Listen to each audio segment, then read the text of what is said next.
এক প্রত্যন্ত পাহাড়ে এক রাখাল তার ৩ মেয়েকে নিয়ে বাস করত। তাদের জীবন ছিল সাদাসিধে ও শান্ত। তারা তাদের দিন ভেড়া চড়িয়ে পনির ও উল তৈরি করে কাটাত। কিন্তু বাবা তাদের কাছে একটি রহস্য লুকিয়ে রেখেছিলেন। একদিন যখন মেয়েরা তাদের কাজে ব্যস্ত ছিল, বাবা চুপি চুপি কুঁড়েঘর থেকে বেরিয়ে অনেক দূরে চলে গেলেন, যতক্ষণ না তিনি পাথরের আড়ালে লুকানো একটি বাক্সের কাছে পৌঁছালেন। বাবা সাবধানে বাক্সটি খুললেন এবং তার ভেতর থেকে একটি ছোট থলে বের করলেন। তারপর অস্থিরভাবে চারদিকে তাকিয়ে ধীরে ধীরে থলেটি খুললেন। তার চোখ ঝলমল করে উঠল যখন তিনি দেখলেন বাক্সটিতে কি ছিল, কিছু মূল্যবান রত্ন এবং গয়না। বাবা গভীর শ্বাস ফেললেন এবং নিজের মনে ফিসফিস করে বললেন, আমার অন্ধ বন্ধু, তুমি এত বছর ধরে তোমার রহস্য রক্ষা করেছ। হঠাৎ তিনি পিছন থেকে একটি শব্দ শুনলেন। দ্রুত ঘুরে দেখলেন তার বড় মেয়ে সেখানে দাঁড়িয়ে আছে, বিস্ময় ও দ্বিধায় তার দিকে তাকিয়ে। সে তাকে জিজ্ঞাসা করল, বাবা, আপনি এটা কি লুকাচ্ছেন? আর আপনার অন্ধ বন্ধুটি কে? বাবা কয়েক মুহূর্ত ইতস্তত করলেন, তারপর দীর্ঘশ্বাস ফেলে বললেন, ঠিক আছে আমার মেয়ে, সময় এসেছে তোমাকে সত্যিটা বলার। তোমার বোনদের ডাকো, এই গল্পটা তোমাদের সবাইকে শুনতে হবে। ৩ মেয়ে তাদের বাবার চারপাশে বসল, তাদের চোখে কৌতূহল ও প্রত্যাশা। তারপর বাবা তার গল্প বলতে শুরু করলেন। তিনি বললেন, কয়েক বছর আগে আমি এই পাহাড়গুলোতে ভেড়া চড়াতাম, যেমনটা আমি এখন করি। একদিন আমি একজন অন্ধ লোকের মুখোমুখি হলাম। সে তার পথ হাতড়ে ফিরছিল। তার হাতে একটি বাক্স ছিল এবং তাকে ক্লান্ত ও অবসন্ন দেখাচ্ছিল। আমি তাকে সাহায্য করলাম এবং বিশ্রাম নেওয়ার জন্য বসিয়ে দিলাম। তারপর সেই অন্ধ লোকটি আমাকে বলল যে সে একজন গয়নার ব্যবসায়ী ছিল। সে দস্যুদের হামলায় তার দৃষ্টিশক্তি হারিয়েছে এবং তার শেষ অবশিষ্ট সম্পদ তার সাথে ছিল, কিন্তু সে আর সেগুলো রক্ষা করতে বা ব্যবহার করতে পারছিল না। সে আমাকে সেই বাক্সটি লুকিয়ে রাখতে এবং তার কাছে আমানত হিসাবে রাখতে বলল, যতক্ষণ না সে ফিরে আসে এবং তার আমানত নিয়ে যায়। আমি তাকে প্রতিশ্রুতি দিয়েছিলাম যে আমি এই গোপন কথাটি রাখব এবং তার অবশিষ্ট সম্পদ রক্ষা করব। দিন চলে গেল এবং কেউ এলো না। আমি মাঝে মাঝে বাক্সটি দেখতাম, সেটির নিরাপত্তা নিশ্চিত করার জন্য, কিন্তু আমি কখনোই সেটি নিজের করে নেওয়ার কথা ভাবিনি। এটা ছিল আমার অন্ধ বন্ধুর কাছে দেওয়া একটি প্রতিশ্রুতি এবং আমি কখনোই আমানত ভঙ্গ করতাম না। মেয়েরা একে অপরের দিকে বিস্মিত হয়ে তাকালো। তারপর ছোট মেয়েটি জিজ্ঞাসা করল, কিন্তু বাবা, আপনি কেন আমাদের আগে এই কথা বলেননি? বাবা দীর্ঘশ্বাস ফেলে বললেন, আমি ভয় পেয়েছিলাম যে এটি তোমাদের মনে লোভ জাগিয়ে তুলবে। একদিন যখন রাখাল তার ভেড়া চড়াচ্ছিল, সেই অন্ধ লোকটি তার আমানত ফিরিয়ে নিতে এলো। রাখাল এবং লোকটি বাক্সের জায়গায় গেল, কিন্তু যখন সে পাথরের দিকে তাকালো, বাক্সটি খুঁজে পেল না। রাখাল আতঙ্কিত ও ভীত হয়ে পড়ল। সে বলতে লাগল, বাক্সটা কিভাবে অদৃশ্য হয়ে গেল? কেউ কি এটা চুরি করেছে, নাকি আমি এতদিন পর এর আসল জায়গা ভুলে গেছি? অন্ধ লোকটি রাগে বলল, ওহে রাখাল, বাক্সটা কোথায়? তুমি কি আমাকে ঠকিয়ে নিজের জন্য নিয়েছ? রাখাল কাঁপানো গলায় উত্তর দিল, না, আমি কসম খাচ্ছি যে আমি কখনোই এটা ছুঁইনি। এটা সবসময় এখানেই ছিল। দুজনেই পাথরের মধ্যে খুঁজতে শুরু করল, কিন্তু খুঁজে পেল না। তখন রাখাল বলল, আমি এই বাক্সটি অনেক দিন ধরে রেখেছি এবং আমার ও আমার ৩ মেয়ে ছাড়া কেউ এর জায়গা জানত না। অন্ধ লোকটি রাখালের কথা বিশ্বাস করল না এবং বিচারকের কাছে অভিযোগ জানাতে পাশের গ্রামে গেল। বিচারক রাখালকে হাজির করার নির্দেশ দিলেন। বিচারক অন্ধ লোকটির গল্প এবং রাখালের বিরুদ্ধে তার অভিযোগ শুনলেন। তারপর তিনি রাখালের দিকে তাকিয়ে জিজ্ঞাসা করলেন, এই বিষয়ে তোমার কি বলার আছে? রাখাল সততার সাথে তার গল্প বলল এবং জোর দিয়ে বলল যে সে কখনোই আমানত ভঙ্গ করেনি। বিচারক বললেন, তুমি যদি সৎ হও, তবুও তুমি এই অন্ধ লোকটির কাছে ঋণী যতক্ষণ না তুমি তার আমানত ফিরিয়ে দাও।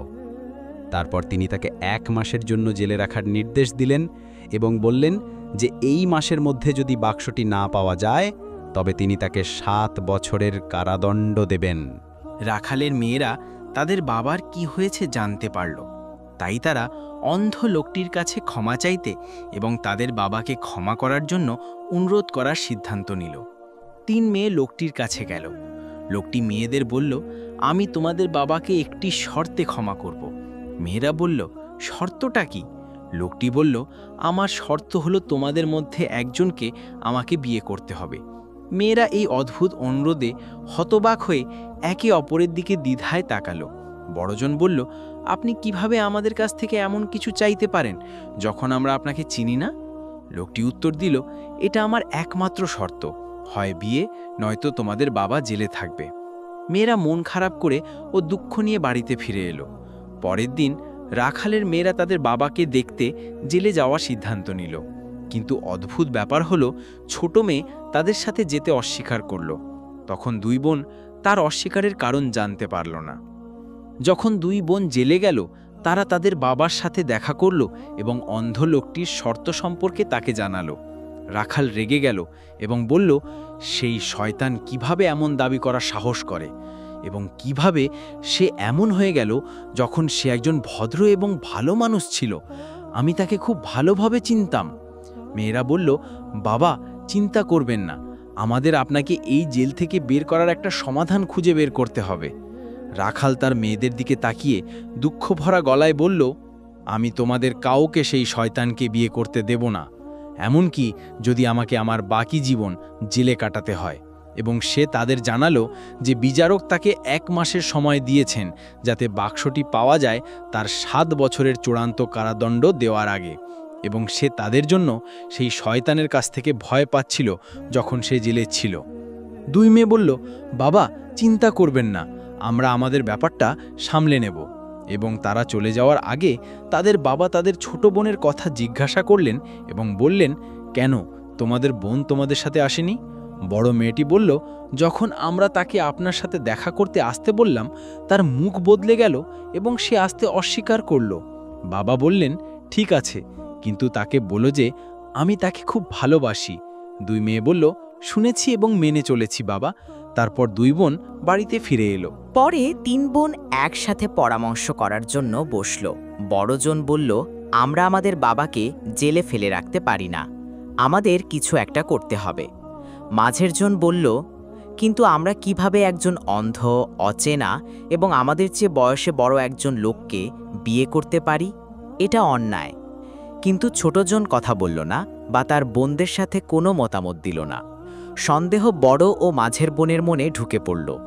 এমনকি তারা ভাবতে লাগল যে তাদের বোনই সোনাভর্তি বাক্সটি চুরি করেছে এবং তাদের বাবার কারাবাসের কারণ হয়েছে, কারণ সে তার বাবাকে দেখতে যায়নি এবং তার বোনদের সাথে কোনো মতামতও দেয়নি।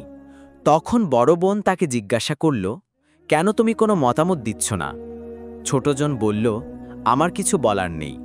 বড় বোন বলল, শীঘ্রই ইনশাআল্লাহ সত্য উন্মোচিত হবে।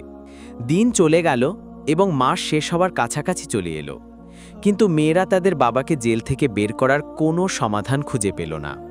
তখন বড় মেয়েটার বাবার জন্য আত্মত্যাগ করার সিদ্ধান্ত নিল এবং অন্ধ লোকটিকে বিয়ে করতে চাইল। সে তার বাবার সাথে দেখা করতে জেলে গেল যাতে তাকে তার ইচ্ছার কথা জানাতে পারে। বড় মেয়ে তার বাবাকে বলল, আমরা এই বিষয়টি নিয়ে অনেক ভেবেছি বাবা, এবং আমরা কোনো সমাধান খুঁজে পাইনি, কিন্তু আমি এই লোকটিকে বিয়ে করতে রাজি হয়েছি যাতে আপনাকে আপনার এই পরিস্থিতি থেকে উদ্ধার করতে পারি। বাবা তার মেয়ের কথা শুনে তীব্রভাবে অস্বীকার করলেন এবং বললেন, আমার মেয়ে, এমনটা করো না, যাই হোক না কেন, বরং আল্লাহর কাছ থেকে মুক্তি আসার জন্য অপেক্ষা করো। আমি আল্লাহকে বিশ্বাস করি এবং তিনি জানেন যে আমি নির্দোষ এবং আমি আমানত ভঙ্গ করিনি। মেয়ে মন খারাপ করে ও দুশ্চিন্তাগ্রস্ত হয়ে বাড়িতে ফিরে এলো, কিন্তু তার বাবার কথা তার ওপর প্রভাব ফেলেছিল এবং তার আস্থা বেড়ে গিয়েছিল যে একমাত্র আল্লাহই দুশ্চিন্তা দূর করেন। 3 মেয়ে বাড়িতে বসে রইল যতক্ষণ না বিচারক তাদের বাবাকে যে 1 মাসের সময় দিয়েছিলেন তা শেষ হয়ে গেল, কিন্তু কোনো লাভ হলো না।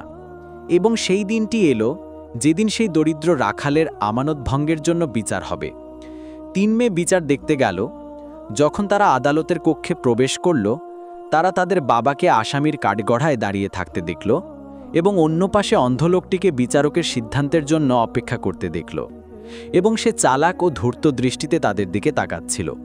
মেয়েরা অন্ধ লোকটিকে দেখে অবাক হলো যে সে কিভাবে তাদের দিকে তাকাচ্ছে যখন সে দেখতে পায় না, কিন্তু তারা তাকে কোনো মনোযোগ দিল না। কয়েক মিনিট পর বিচারক এলেন এবং বিচার শুরু করলেন।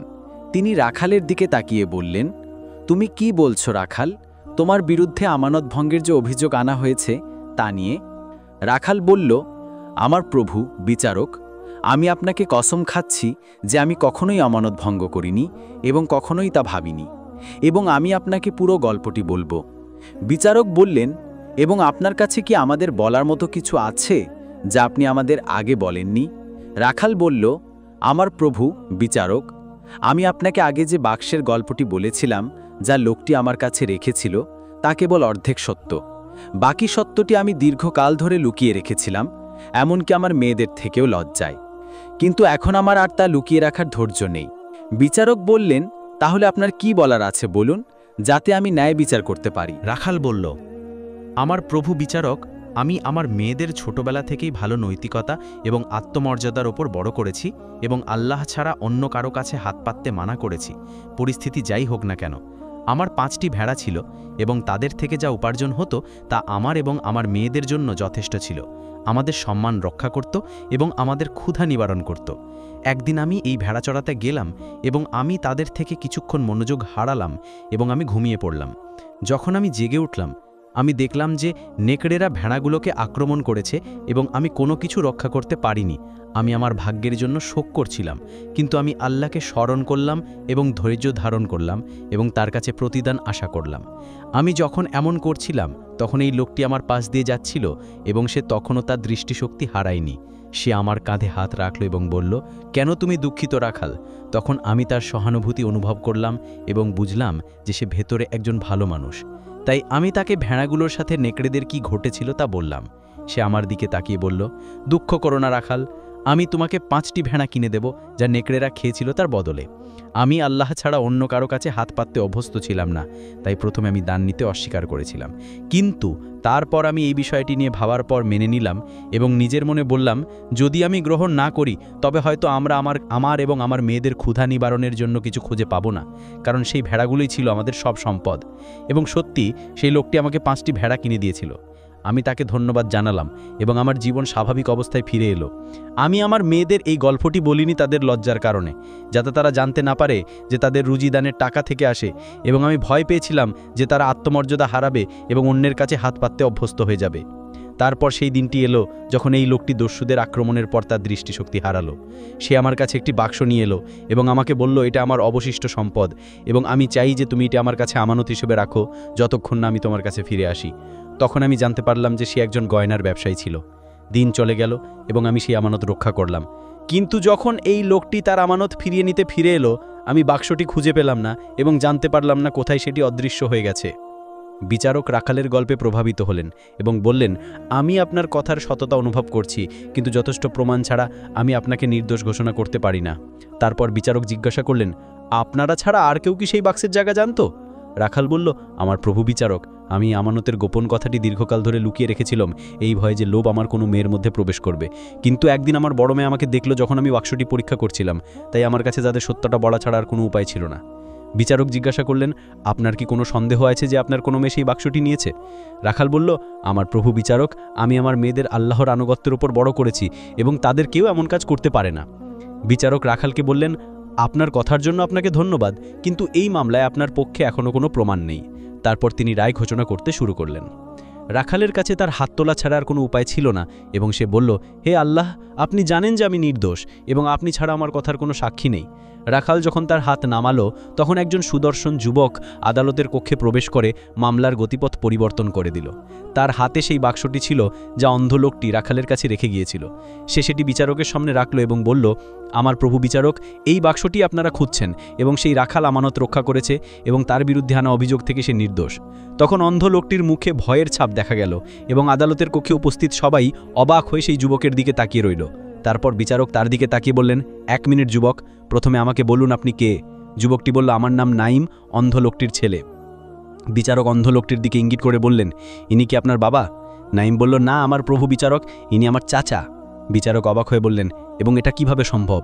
যুবকটি বলল, আমার প্রভু বিচারক, যিনি এখন আপনার সামনে বসে আছেন তিনি আমার চাচা নাসের, আমার বাবার যমজ ভাই, এবং তিনি অন্ধ নন বরং পুরোপুরি দেখতে পান। এবং আমি এখন এখানে এসেছি সেই দরিদ্র রাখালকে তার বিরুদ্ধে আনা অভিযোগ থেকে নির্দোষ প্রমাণ করতে। বিচারক নাইমের দিকে তাকিয়ে বললেন, আমার ছেলে, এই মামলা সম্পর্কে তুমি যা জানো তা বলো। নাইম বলল, আমার বাবা অন্ধ লোকটি প্রায় 1 মাস আগে মারা গেছেন এবং তিনি মারা যাওয়ার আগে আমাকে বলেছিলেন যে তিনি দস্যুদের আক্রমণের শিকার হয়েছিলেন এবং তার অবশিষ্ট সমস্ত সম্পদ সেই রাখালের কাছে রেখেছিলেন এবং তিনি আমাকে নির্দেশ দিয়েছিলেন যে আমি সেই রাখালের কাছে গিয়ে আমানত ফিরিয়ে আনি। এবং যখন আমি বেরিয়ে আসলাম, আমি আমার চাচা নাসিরকে দরজার পিছনে দাঁড়িয়ে থাকতে দেখলাম এবং তিনি আমার বাবার কথা শুনেছিলেন। লোভ আমার চাচা নাসিরের মনে প্রবেশ করল এবং তিনি সেই বাক্সটি দখল করতে চাইলেন। তাই তিনি আমাকে প্রাসাদের একটি ঘরে আটকে রাখলেন যাতে তিনি রাখালের বিরুদ্ধে একটি ষড়যন্ত্র করতে পারেন। তাই তিনি তাকে পর্যবেক্ষণ করতে লাগলেন যতক্ষণ না তিনি বাক্সের জায়গা জানতে পারলেন। তারপর তিনি সেটি চুরি করলেন এবং তিনি এতেই ক্ষান্ত হননি, বরং তিনি এবং আমার বাবার মধ্যে যে সাদৃশ্য ছিল তার সুযোগ নিলেন এবং রাখালের কাছে বাক্সটি দাবি করতে লাগলেন যাতে তিনি তাকে চাপ দিয়ে তার কোনো মেয়েকে বিয়ে করতে পারেন। এবং আমার চাচা নাসের তখনও বিয়ে করেননি এবং যখনই তিনি কোনো মেয়ের কাছে প্রস্তাব দিতেন তার খারাপ আচরণের কারণে তারা তাকে প্রত্যাখ্যান করত। এবং আমার চাচা বাক্সটি প্রাসাদের বাগানে পুঁতে রেখেছিলেন। দুর্ভাগ্যবশত একজন কর্মচারী তাকে দেখল এবং আমাকে সে কথা জানালো এবং সে আমাকে সেই ঘর থেকে বের করল যেখানে আমার চাচা আমাকে আটকে রেখেছিলেন। তাই আমি এখানে আসতে পারলাম সেই দরিদ্র রাখালকে উদ্ধার করতে এবং আমি সেই বাক্সটি আমার সাথে এনেছি যাতে এই মামলায় আমার কথার সত্যতা প্রমাণ করতে পারি। নাইন যখন তার কথা শেষ করল, বিচারক মনোযোগ দিয়ে শুনছিলেন এবং তার কথা ভালোভাবে শুনেছিলেন। বিচারক অপেক্ষা করলেন না এবং চাচা নাসেরকে গ্রেফতারের নির্দেশ দিলেন এবং তাকে আসামির কাঠগড়ায় নিক্ষেপ করলেন। তারপর তিনি তাকে 10 বছরের কারাদণ্ড দিলেন তার ভাতিজাকে আটকে রাখা, তার অন্ধ ভাইয়ের পরিচয় ধারণ করা, সেই বাক্সটি চুরি করা, ষড়যন্ত্র করা, মিথ্যা অভিযোগ ও অপবাদ দেওয়া এবং সেই দরিদ্র রাখালকে অন্যায়ভাবে কষ্ট দেওয়ার জন্য। তারপর তিনি রাখালকে তার বিরুদ্ধে আনা অভিযোগ থেকে নির্দোষ ঘোষণা করলেন। তখন রাখালের মেয়েরা প্রচণ্ড আনন্দিত হল এবং বিশ্বাস করতে পারল না যে তাদের বাবা জেল থেকে মুক্তি পেয়েছেন। রাখাল নাইমের দিকে তাকিয়ে তার বাবার প্রতি তার খারাপ ধারণার জন্য ক্ষমা চাইতে বলল।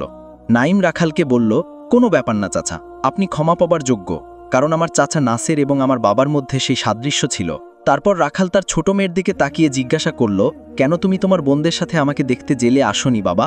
তার মেয়ে উত্তর দিল, আমি আপনাকে এই অবস্থায় দেখতে পারছিলাম না বাবা, আমি আপনার জন্য খুব দুঃখ পেয়েছিলাম, এমনকি আমি আমার বোনদের সাথে কথা বলতে বা তাদের সাথে কোনো মতামত দিতে পারিনি। তখন বড় এবং মাঝের 2 বোন তার বোনের দিকে তাকালো এবং তার কাছে ক্ষমা চাইতে বলল, কারণ তারা ভেবেছিল যে সে হয়তো বাক্সটি নিয়েছে এবং তাদের বাবার কারাবাসের কারণ হয়েছে।